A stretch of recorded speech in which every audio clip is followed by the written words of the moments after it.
ఒక్కడి అహంతో మొత్తం రాజధాని అనేది కొలాప్స్ అయిపోయిందని అంటున్నారు కదా. అవునండి. 3 రాజధానులు ఉంటే ఏంటి ఇబ్బంది? దానివల్ల ఏమి ఇబ్బంది వస్తుంది అనుకుంటున్నారు? చూపించానండి సినిమాలో, చూపించాను సినిమాలో.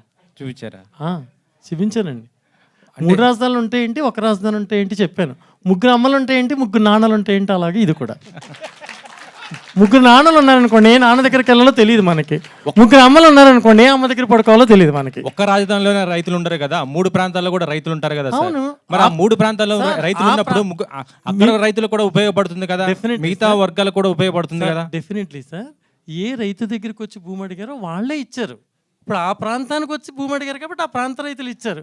ఇంకో ప్రాంతం దగ్గరికి వెళ్ళి ఉంటే ఆ ప్రాంత రైతులు ఇచ్చేవారేమో కదా సార్. మనం ఎవరినైతే అడిగి తీసుకున్నారో వాళ్ళ ఇబ్బందులు చూపిస్తున్నాం. నేను వెళ్ళలేదు వాళ్ళకి అత్తేయడానికి, నేను వెళ్ళడం కాదు. అక్కడ జరిగిన నష్టాన్ని చూసి నేను సినిమా తీస్తున్నాను. వాళ్ళు వచ్చి అడిగారు, వీళ్ళు ఇచ్చారు కాబట్టి నేను ఈ ప్రాంతం గురించే చెప్పాలి కదా సార్ కథలో. ట్రైలర్లో ఇంకోటి చూపించారు, ప్రజల్ని సోమరులు చేస్తున్నారు అని అంటున్నారు. అంటే సంక్షేమ పథకాలను ప్రజల్ని సోమరులు చేస్తాయి సార్. నేను చెప్పింది ఆ సెన్స్ కాదు సార్. అంటే మీరు ఆ డైలాగ్ విని దాన్ని ఆపాదిస్తున్నారు. దాని ముందు ఉండే సీక్వెన్స్ అంటే ఏపీలో జరుగుతున్న సిచ్యువేషనే కాబట్టి అక్కడ ప్రభుత్వం ఏపీ కాదు సార్. నేను చెప్పింది కదా, రాజధాని అనేది ఏపీకి సంబంధించిందే కదా. ఒక 1 సెకండ్, మీరు అడిగింది కరెక్టే. ఇప్పుడు సెన్సార్ ప్రాబ్లమ్స్ కానీ ఇంకోటి కానీ ఇంకో ఇష్యూస్లో కానీ ఫిక్షనల్గా కథ చెప్పాలి మనం. రియలిస్టిక్గా చెప్పడానికి లేదు మనకు హక్కు. పొలిటీషియన్స్ ఎవరైనా తిట్టుకోవచ్చు, ఎవరైనా మాట్లాడుకోవచ్చు, బూతులు మాట్లాడవచ్చు, కానీ సినిమా వాడు మాత్రం ప్రత్యక్షంగా చెప్పకూడదు. కాబట్టి నేను అరుణ ప్రదేశ్ అని ఒక రాష్ట్రం క్రియేట్ చేసి, అమరావతి కాదు ఐరావతి అని ఒకటి ఫిక్షనల్ చేసి, రైతుల జీవితాల్లో జరిగిన యథార్థ సంఘటనల్ని ఫిక్షనల్గా ఈ సినిమాలో చెప్పడం జరిగిందండి.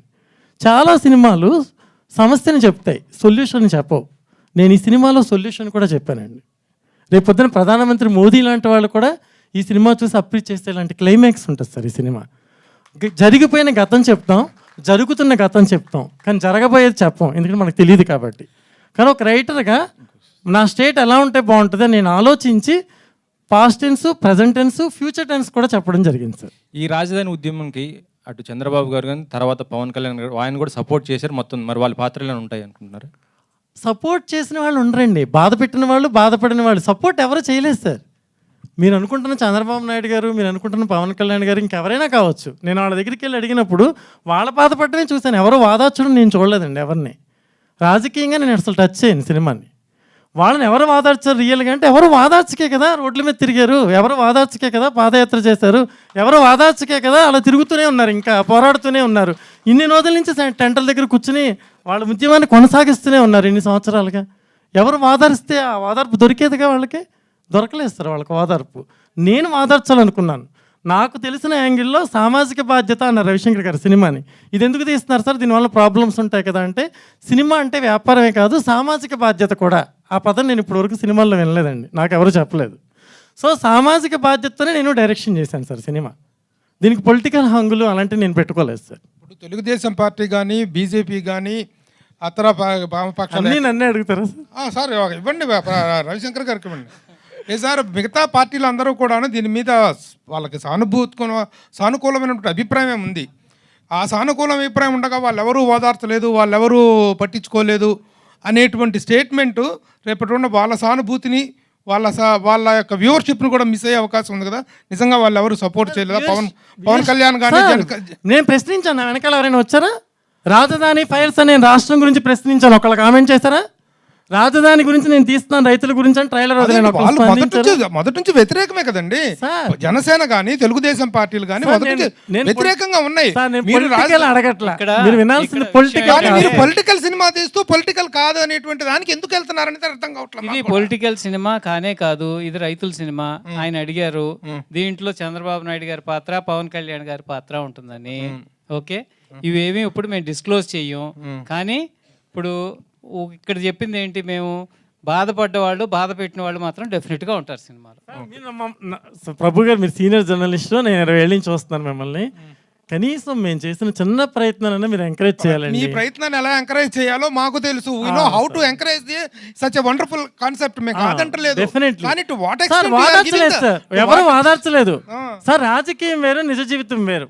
రాజకీయం వేరు, నిజ జీవితం. అక్కడికి వెళ్ళి చూస్తే నిజ జీవితం తెలుస్తుంది మీకు. నేను అడుగుతుంది కూడా మీకు థ్యాంక్ యూ వెరీ మచ్ మీరు కూడా మిస్అండర్స్టాండ్ చేసుకుంటున్నారు. చేసుకోవట్లేదు, నేను చేసుకోవట్లేదు. తెలుగుదేశం గానీ, జనసేన గానీ, బీజేపీ గానీ, పార్టీల ప్రస్తావన అనవసరం అండి. ఈ రాజధాని మ్యాటర్ మీద పార్టీలు ఏమీ సానుకూల- లేవు సినిమాలో. సినిమాలో ఏం లేకపోవచ్చు అండి, సినిమాలో లేకపోవచ్చు. ఉన్న కాన్సెప్ట్ లో వాళ్ళు సానుకూలమైనటువంటి స్పందనతోనే ఉన్నారు, మొదటి నుంచి ఇదిగానే ఉన్నారు. కదా, వాళ్ళు చెప్పాలి సార్, అది సానుకూలంగా ఎందుకు ఉందా లేదా అని చెప్పట్లేదు? నేను ఎలా చెప్తాను? ఎన్నిసార్లు సార్, రాజధానిలో మీ ఒపీనియన్ నేను ఎలా చెప్తాను సార్? ఎన్నిసార్లు రాజధానిలో పవన్ కళ్యాణ్ పర్యటించలేదు, ఆ అమరావతి ఏరియాలో ఎన్నిసార్లు బీజేపీ వాళ్ళు సానుకూలంగా మాట్లాడలేదు, తెలుగుదేశం మొత్తం కూడా దిగుంది కదా. మీరెందుకు వాళ్ళు లేరు, అది రాజకీయం కాదని చెప్పి దాన్ని ఎందుకు స్ట్రెస్ చేసి నిజంగా వాళ్ళు లేరండి మా సినిమాలో, లేరు. సరే ఓకే, అది మీ ఇష్టం.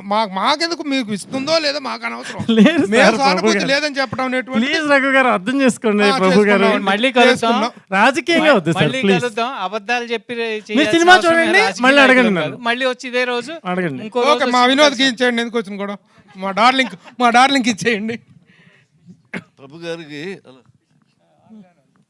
ప్రభు గారికి ఆయన చెప్పింది యాక్సెప్ట్ చేయాలి, ఎస్ అన్నాను. No no no no no అదేం కాదు.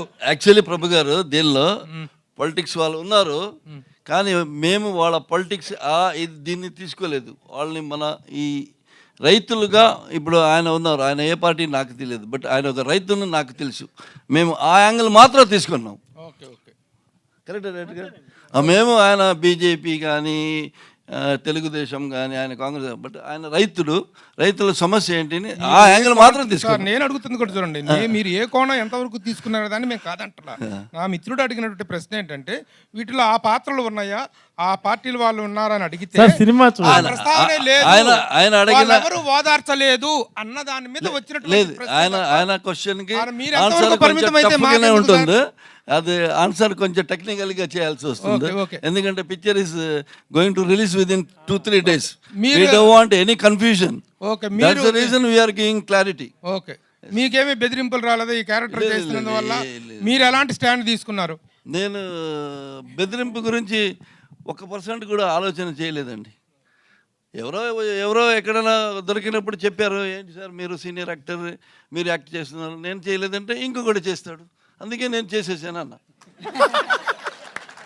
అవును, ఎలాగా రవిశంకర్ గారు నేను చేయనంటే కూడా ఇంకొకటి అప్రోచ్ చేసి చేస్తారు, సో నేను చేస్తే ఏంటి, one of the same picture will come, అంతే అలా చేసి చెప్పా. But nobody has told me any against about this movie.